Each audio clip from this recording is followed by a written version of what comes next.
മുപ്പത്തിമുക്കോടി ദേവർക്കും പൂജ്യനായി മുപ്പാരിടങ്ങളും കരവാളും രാജനായി. മുപ്പത്തിമുക്കോടി ദേവർക്കും പൂജ്യനായി മുപ്പാരിടങ്ങളും കരവാളും രാജനായി.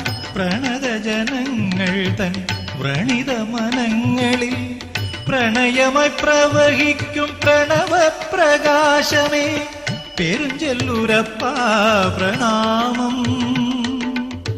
പെരും ചൊല്ലെഴുമപ്പാ പ്രണാമം. പ്രഭാതമായി തൃക്കണിയേകിയാലും പ്രസാദമാ പൊന്നൊളി തൂകിയാലും വിളിപ്പുറത്തെത്തിടും എൻ പുരാനേ തളിപ്പറമ്പമ്പിന തമ്പുരാനേ.